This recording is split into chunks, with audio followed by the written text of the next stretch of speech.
Hey guys, Buffing Game Bat today, bringing out a video, and today we'll be covering the patch that went, surprise patch that went live here on May 27th to mainly reduce a lot of the solo gameplay mechanics that have been plaguing the game for some time now, as well as it did some surprise weapon tuning and optic tuning as well as bug fixes. So, gonna go over that here in this video, and just show some random gameplay in the background as well. I might go into some of the optic changes that they show here. I'll show you some of those and how they look in game now. We did have some buffs to some of the light machine guns with the suppressor attachments and other things, so let's go ahead and get right into the changes first off for the patch notes for today on the 27th of May, which is a Thursday.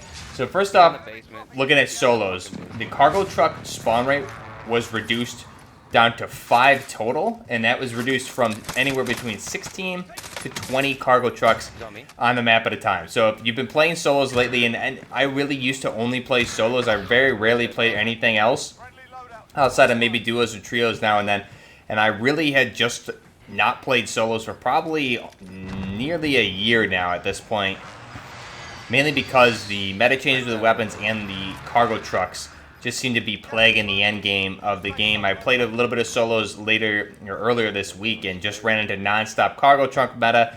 People are just going to drive around on cargo trucks, bail. You're at a huge disadvantage because they have this enormously armored truck and then can get position on you when they bail out the truck. It just creates a really bad gameplay dynamic, especially because the cargo trucks, if you're using something like the Rytec AMR with a 25mm explosive rounds, if that's a fully armored truck, full health, it's going to take minimum 2 magazines, sometimes into the 3 magazine range to destroy that. So very, very powerful trucks, and when you have 16 to 20 on the map, it's a big problem. So reducing that down to 5 is a much better option. So obviously it'll be easier for those to be taken out throughout the course of the game, and you should hopefully not only see less of those at the end game, but throughout the gameplay as well, because there's so much less, and obviously it'll be easier once everyone's killing these trucks.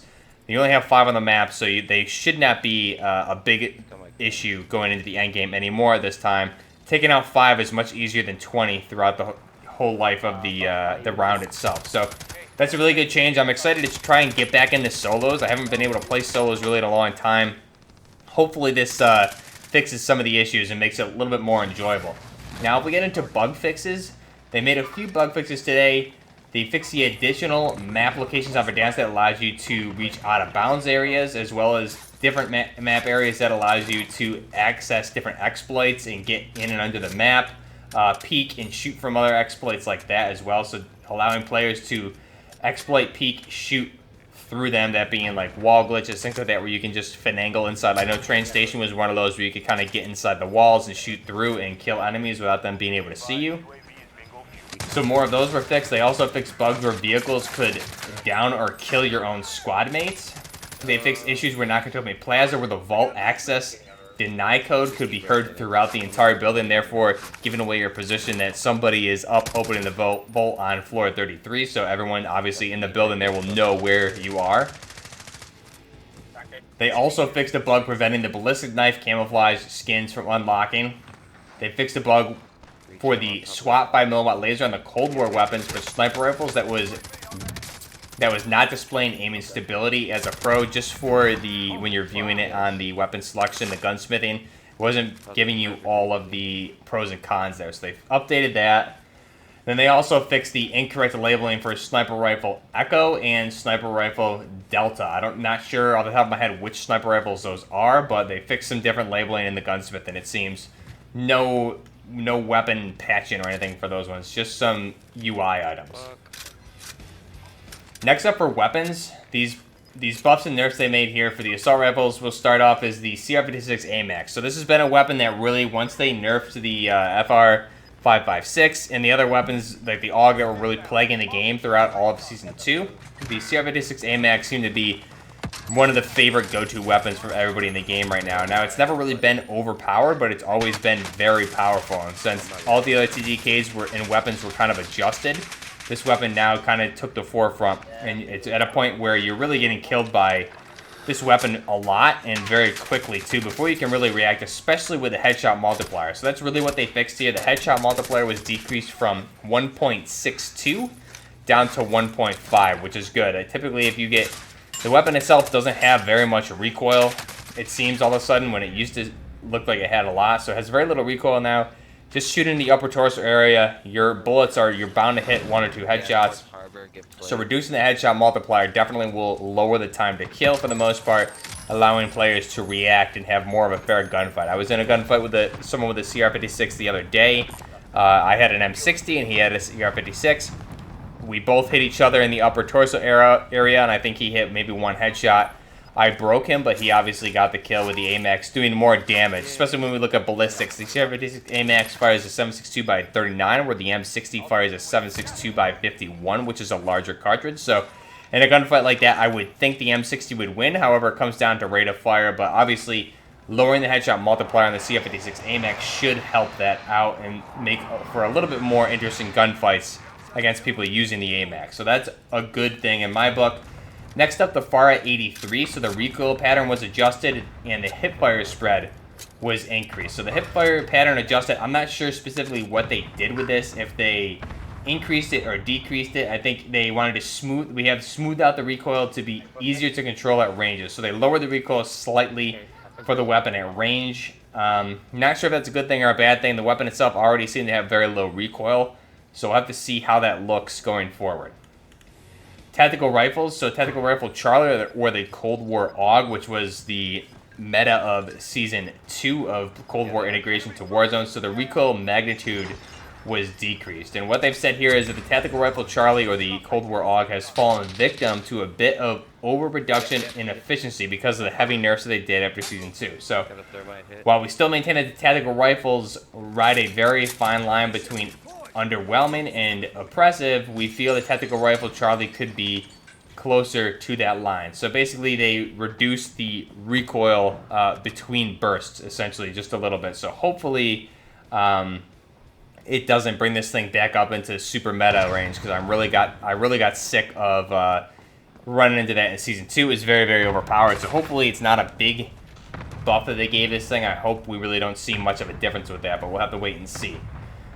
Next up with the sniper rifles, the LWT Tundra. So the base optic was also adjusted. So this is very similar to the optic adjustments we'll get into here. And what they note here is we have made some adjustments to reduce the fisheye lens effect. So the fisheye lens effect, they just adjusted some of the reticles and the view of the optics, similar to the other attachments that we'll see here for these other changes being optics for all Cold War weapons. So they made changes to 3 optics here. That being the Axel Arms 3 times, the Royal Cross 4 times, and the SUSAT multi-zoom.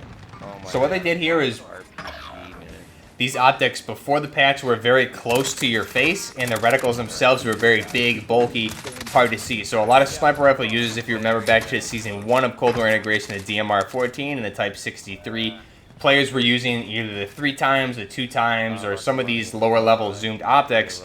Obviously, it didn't have sniper glint on them, but a 3 times, 4 times was much more zoomed in than that. So what they did is they reduced the zoom, they moved the optic further away from the operator's eye, or I guess the first-person point of view, so it's not so close to your face. So if I'm looking at it from a first-person perspective, basically my eye is moving back further towards the buttstock, away from the optic, so you're not as close to the optic itself. They also reworked a lot of the reticles. The reticles look a lot different. The Royal Cross 4 times looks more like the VLK 3 times now from Modern Warfare. If you guys remember the Royal Cross 4 times, you were picking that up on some of the ground loot AK-47s that had that 4 times optic there, and it was nearly impossible to keep your eye on target, especially with the recoil, and you're so close to the optic itself. So the rationale behind this was that, and the rationale they list here in the patch notes is that we believe the optics have been holding back the long-range viability of Black Ops Cold War weapons, and we expect this optics adjustment to drastically change that.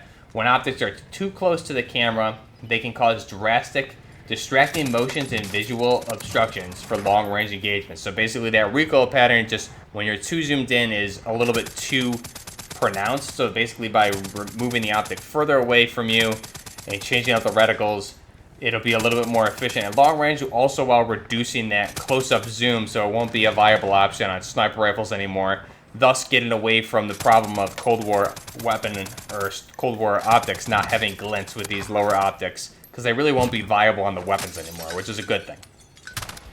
Next up for muzzles, so the suppressor on all LMGs for Cold War ADS increase is now from 2% up to 3.5%. So using the base suppressor, I believe this is just only the suppressor, not the agency suppressor, but the base suppressor there.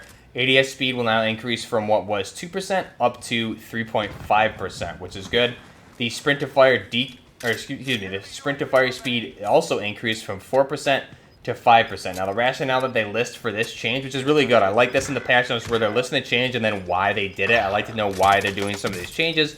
That way later they can look back on it and reflect, and we can look back on it and reflect and see if it was the right move and why they did it to begin with, and if it panned out the way they anticipated it to when they made the change. So if we look at the rationale behind this, we have seen some reports of the suppressor appearing to be affecting light machine guns negatively or not at all. So we can assure you that this is not the case, considering the test environment's frame rate in such small increments. It can be difficult to accurately measure the impact that the attachments may have. Notwithstanding, we felt that the values of the LMGs and suppressors in Cold War could use an increase to give them a lighter chance in the sea of assault rifles. So really what this does is take all of the Cold War light machine guns that use a suppressor and kind of makes them a little bit more, gives them a place in the game. Lately I've been using the M60 a lot, trying to get used to this weapon and trying to use it, and it just makes it's very hard to compete against the assault rifle crowd, especially you're firing, like I said earlier with my AMAX comparison, you're firing at 7.62 by 51 millimeter, and against an assault rifle, you're just going to get outclassed. So this will help out a lot of the negatives that you get for carrying that big bulky machine gun, and make it a little bit more viable in overall gameplay. So let me know down below what you guys think of the patch notes here. Hopefully this changes the dynamic of the gameplay for solos, as well as the game in general. I think there's a lot more fixes to come that I would like to see, but I think this is a really good start. Removing the amount of cargo trucks in solos should make it a lot more enjoyable, I would say. You're not running into cargo trucks, especially watching other people play solos lately. I know I was watching Cosmos over the weekend, and he ran into a couple of trucks just back to back that he ended up losing those gunfights just because you're at such a big disadvantage against cargo truck users, and that's really always been the case. So I'm glad they finally did something about this. It's a little overdue, but I understand they have a large backlog. So it's good to see them getting on these. They're obviously, the communication from Raven and the cadence to which patches are made has increased a lot. So it's great to see that. Great to see them working on the game, and I really want to see this game keep improving, which it seems like that's the road they're going on, especially if they're going to be supporting this for another 2 to 3 years. So let me know down below what you guys think of the patch notes. If you have already uninstalled Warzone, are you going to reinstall it? If you aren't playing it, are you going to start playing it again? What other changes would you like to see going forward? And I'll leave you guys with that. This is Buffner Gaming for the mid-Season 3 surprise patch notes here. Until next time, this is Buffner Gaming, out.